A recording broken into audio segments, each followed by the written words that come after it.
donc dans tous les cas bu dee ci wàllum yoon ngay xëcc il faut mu am un dossier qui est là pour motiver le pourquoi moi je dois pas sortir. Maintenant le code de procédure pénale prévoit pertinemment de manière très simple ni ñuy tuddee nga ñu tere la nga génn pour nga génn réew mi waaye léegi bu fekkente ni loolu nag bu dee da nga dem aéroport ñu ne la nous avons reçu une consigne boo xamante ni daf ñu yow mënoo génn tu es dans le fichier yi nit yi warul génn léegi policier bi moom c'est un agent simple quand je dis simple mooy c'est pas lui qui donne l'ordre il reçoit l'instruction et la consigne qu'il reçoit c'est quoi mooy que ne diw bu mu génn et diw du génn tant qu'il y a pas une décision nouvelle bi lever ces décisions là léegi man question bi ma am mooy est-ce que l'autorité administrative a reçu li ñu tuddee la décision du juge si l'autorité a reçu la décision elle est obligée autorité boobu. mais logiquement est-ce que bu ko jotoon dina ko bloquer. non léegi nag moo tax ma laaj moo tax ñaari yooyu la moo mën a am bu dee jot na ko ñaari choix ñaari option moo am benn lay tànn soit mu ne sama gars yi d'accord juge Sénégal bi nee na waa ji nañ ko bàyyi nee naa leen léegi bu ñëwee bàyyi leen ko mu dem sinon mu ne Mansour Faye voici les notifications yi waral na yow mënoo génn réew mi léegi nag Mansour peut ne pas être convaincu dans ce cas maintenant si la décision n'est pas encore transmise ou bien n'est pas reçue par autorité bi mais dans ce cas la consigne bi ek nekkoon aéroport moo fa nekkaat ba léegi. donc su boobaa parce qu'il y a pas une décision nouvelle qui puisse venir pour changer bi xam ne moo fi nekkoon tere la nga génn léegi nag tout mu ngi ci lépp ngi ci est-ce que jot na wala jotul maintenant su jotee il est inconcevable bu dee ministre bi jot na ko inconcevable ku ñu tere un citoyen sénégalais mu génn sur la base xawma d'une parce que la base ne serait pas légale façon et su boobaa li amoon ci Faba si bay génne décision nga ne doo ko appliquer l'État a eu tort de ne pas appliquer la décision du juge Sabassi Faye dans l'affaire Sonko c'était une violation flagrante des droits d'un citoyen qui s'appelle Ousmane Sonko et dans ces cas aussi si le juge du Sénégal de la Cour suprême nee na defal lii nga bàyyi ko fi def lu la neex aussi dans ce cas l'État viole le droit de Mamadou Mansour Faye c'est pas important politicien wala du politicien mais le droit d'un citoyen sénégalais. Thioune bu ñu defee analyse de fond par rapport ak l'affaire Mansour Faye ndax da nga jàpp comme ni ñenn ñi di xalaat ne. suñ ko bàyyi mu génn dafa nar a daw parce que moom xam na ni responsabilité mi ngi ci ay dossiers yi nga xamante ni vraiment jàlloon na fi te bëgg nañu indil ñu ci leer. mais yaa Moussa yoon daf ne. man yow yoon dafa jox droit le juge ne ko boo amee ko soxla nga jàpp ne day daw risque de fuite mais mën nga ko interdit mu toog ci réew mi. loolu waaw loolu la. et tu le lui notifies loolu la léegi loolu.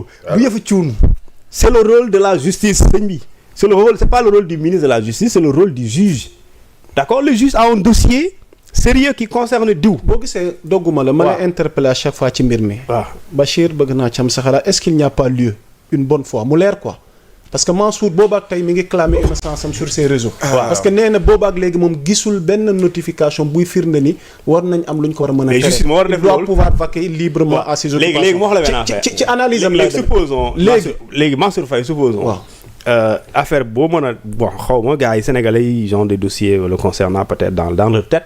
supposons da nga am un dossier boo xamante ne li ñu koy reprocher wala probablement c'était dans l'exercice de ses fonctions de ministre est-ce que tu penses que c'est le ministre de la justice de faire ça mais c'est l'Assemblée nationale qui doit déclencher d'abord ça parce que haute cour de justice dañ la ne Assemblée nationale mooy def la mise en accusation donc on est là on accuse facilement la justice dans certains dossiers mais au ministre bu dee da nga koy topp kan mooy def loolu c'est pas le ministre de la justice qui fait la mise en accusation c'est plutôt l'Assemblée nationale.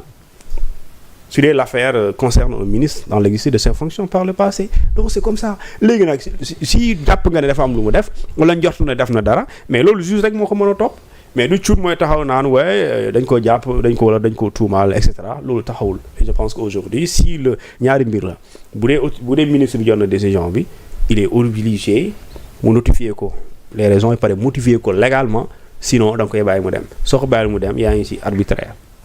Bachir, sur cette affaire. Sur cette affaire, il y a Moussa Mandey. J'ai signé ma chronique aujourd'hui au journal Le Quotidien. Dogguma la. Oui. Boo ma ko mayee. Vas-y. Rafraîchir mémoire ñi ñuy teewlu. moom Mansour position par rapport à ça. ñu rappeler ni ne woon na gravissime agression contre l'état de droit. Ils ont osé oui ils ont osé franchir le Rubicon. Je voudrais informer l'opinion nationale et internationale que j'ai été une nouvelle fois interdit d'embarquer ci vol HF 0701 de ce jour. Jeudi 10/04/2025 mooy 10 avril bii nu génn malgré la mise à disposition de la notification de l'ordonnance de la Cour suprême numéro 12/2025 me rétablissant dans mes droits. Dans quel état sommes-nous? Qui peut nier aujourd'hui que la dictature s'est installée au Sénégal? Interrogation. Mais grande et intacte demeure ma détermination à jouir de tous mes droits de citoyen libre. Thioune. Mais la disponibilité de la décision. La disponibilité de décision. ma fàttali que nee na malgré la mise à disposition de la notification. pour le sens bi nekk xam nga saba si xam nga code pénal code électoral xam nga la waxoon. Des réceptions des notifications de la dite décision à l'intéressé et à l'autorité administrative dès l'instant loolu am la décision dañ koy appliquer. Ça veut dire que dans ce sens Ousmane Sonko dès l'instant que mu jot décision mooy l'intéressé bi et l'autorité administrative qui était le préfet de Ziguinchor jamono jooju ñu ne la l'autorité administrative est obligée de réintégrer Ousmane Sonko dans le fichier. C'est parce que la décision est disponible et elle a été transmise, donc il y a une notification concernant les deux entités Sonko ak autorité bi. Mais fii aussi la décision elle est disponible parce qu'elle a été rendue. Mais rendue, est-ce qu'elle a été reçue par l'autorité? Bon, d'après ce que je sais, la décision a été notifiée au ministère de l'Intérieur. D'accord. Voilà, loolu moom am na. Il a accusé réception. Bien sûr, voie d'huissier. Par voie d'huissier. Ah bon? Ah oui. Par voie d'huissier. Maintenant, xam nga yaa Moussa bokk nañ def plateau Carrefour ñuy wax ci interdiction de sortie de territoire yi. maa ne la interdire à quelqu'un de sortir du territoire sans une décision de justice ou sans un acte administratif, c'est du banditisme d'État. Loolu laa la waxoon. Maintenant on se rend compte que le banditisme d'État c'est du flagrant délit continu. Parce que tey jii nii Pape Demba a bien raison. Le juge des référés à la Cour suprême ñaari yëf la wax dani benn bu dee da ngeen am lu ngeen tax ngeen ne Mansour Faye warul tukki notifier leen ko mooy maanaam jébbal leen ko këyit bu koy won lu tax warul tukki wala bu ngeen ko jébbalul këyit boobu noonu joxe leen ordre à vos services compétents notamment la police de l'air de le laisser partir. Xam nga lii leer na on ne peut pas hier avoir dit que sunu État n'a pas respecté les droits de Ousmane Sonko et vouloir aujourd'hui justifier qu'on viole les droits de Mansour Faye, fut-il un ancien ministre. Lu tax ba ñuy def bañ koy wax ñëpp di kaas ñëpp ànd naan lu État bi def ci Sonko du yoon ñëpp ànd koo wax mais tey ak Mansour Faye ñu naan non est-ce que amul rapport est-ce que lii mais c'est de la fumisterie, arrêtons. Tey jii nii Mansour Faye a été ministre de la République de 2014 à 2025. À 2024, pardon, 10 ans. Il a été ministre de l'hydraulique. Jóge fa nekk il a été ministre du développement communautaire.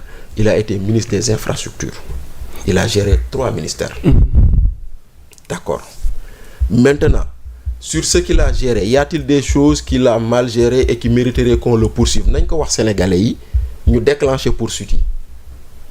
Il n'y a pas besoin de se fatiguer parce qu'aujourd'hui, il faut juste que l'Assemblée soit saisie pour une résolution de mise en accusation. Moussa, je peux te dire ici que autour de Mansour Faye, des gens font l'objet d'enquêtes et de poursuites qui n'ont rien donné. Comment ça? Jëlal Papa Ibrahima Faye. Mi fi yoroon Fera. Ça fait 4 mois que les comptes de Papa Ibrahima Faye sont bloqués. Et les comptes de ses 2 épouses. Sur quelle base? Sur la base que nous avons une enquête autour du FERA.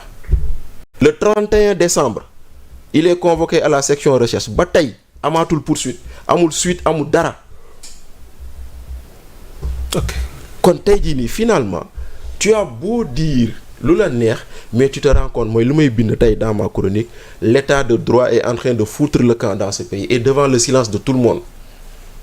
Nous donnons une pétition demb ak barki demb 105 universitaires 100 nangam universitaires 200 nangam universitaires parce que jàpp nañ ni Macky mu ngi salfaañe ay droits des nit. Ñu doon bind ay pétition parce que jàpp nañ ni dañoo nu mu tuddati barricade kër Ousmane Sonko ñoom ñëpp ñu ngi toog noppi ñëpp te alors que c'est les mêmes faits, c'est les mêmes violations des droits d'une personne. C'est-à-dire que tu le poursuis pas, tu le laisses tranquille. Mais tey jii nii koo xam ne kii ça fait 5 mois tu bloques ses comptes mënul am accès à ses comptes est-ce que tu t'imagines kooku lan lay dundee?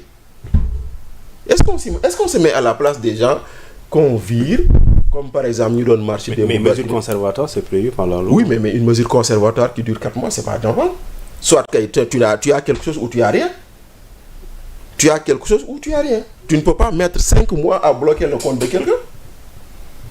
On dit que c'est 5 mois la warul defaat 5 mois. Non waxuma loolu c'est-à-dire que je dis que c'est trop. mais juge yi kay daa mënoo. mais c'est-à-dire que apprécier quoi. Voilà mooy apprécier en fait. Sauf que y a pas de décision de justice pour qu'on dise que on bloque les comptes. Ils se sont levés par la gendarmerie je ne sais pas par qui par quelle structure. On a ci banque bi après ñu dem ci banque on dit que on nous a donné injonction que votre compte vous ne pouvez pas y avoir accès. Ah vas-y. mais voilà. léegi pour terminer. donc aujourd'hui cette situation là elle existe. Ils ont fait des choses, ils n'ont pas fait des choses. Je m'en fous. Xam nga lu tax je m'en fous. Man je ne suis comptable que de mes propos. Je ne suis comptable de rien pour dire kii def na am deful. Tout ce que je demande et tout ce qui doit être fait, moi c'est le respect de la présomption d'innocence qui n'existe pas parce que ces gens-là ont tous semble-t-il avaient été même jugés avant même qu'on ait transmis leur dossier à la justice. Et c'est le cas de Lat Diop.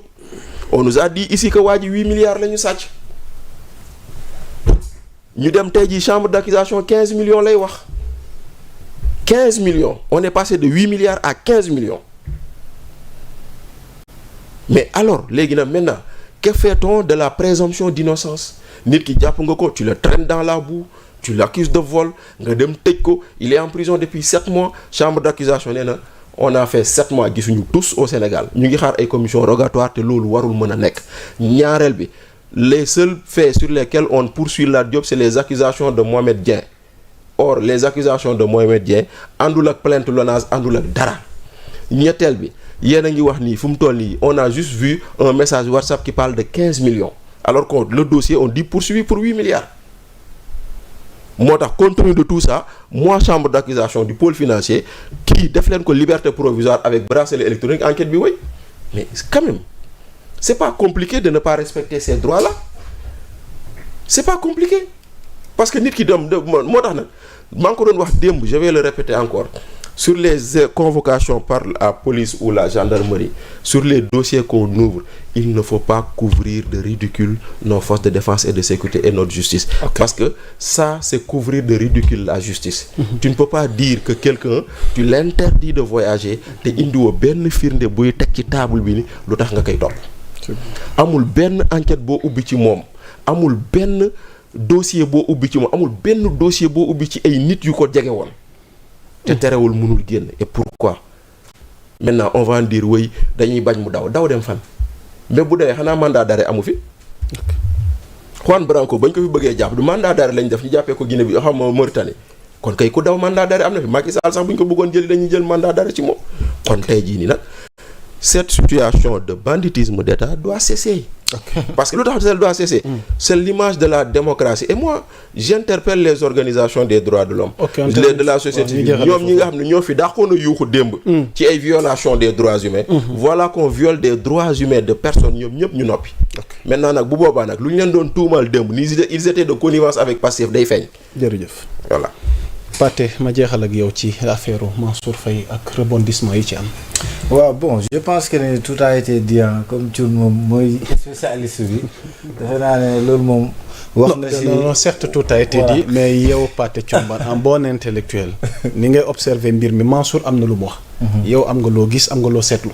ndax li mu wax ak réalité bi yow lan moo ci sa xalaat. ndax jàpp na ni mel na ni léegi dictature moo am. ma war a génn ñu ne ma doo génn ma leen di laaj ñu wax ma wala ñu leeralal ma lan moo sabab ñu tere maa xam nga yow yaa ngi wax dictature Thioune mu mooy xool di ree mais ku ne xam ne dictature am Sénégal man wax ma dictature waaw néew ma dictature am na fi waxi Mansour laa lay fàttali waaw moom laa leer dama ne xam nga Mansour mi ngi wax ne dictature li mu wax noo ko gisee waaw ki ma jàkkaarloo sax mu ngi ree xam na ne dictature amul Sénégal. Cun looy xam nga benn affaire foog nga xam ko. daa dis dictature moom kenn du wax. c'est de l'autoritarisme. Par exemple je te donne un exemple. à côté de nous Burkina Faso. waaw journalistes yi dañuy jékki-jékki dañuy jàpp leen yóbbu leen xoolal dañuy ñëw rek kidnappé leen yóbbu. C'est des services de renseignement qui viennent. Mais c'est pas loin de ce qui se fait avec les convocations. C'est pas loin avec ce qui se fait ici avec les convocations. soit ngay def lu gouvernement yi bëgg wala nga disparaître. c'est-à-dire Thioune xam nga politicien. politique dafa am loo xam ne dañuy wax ne da ko jig.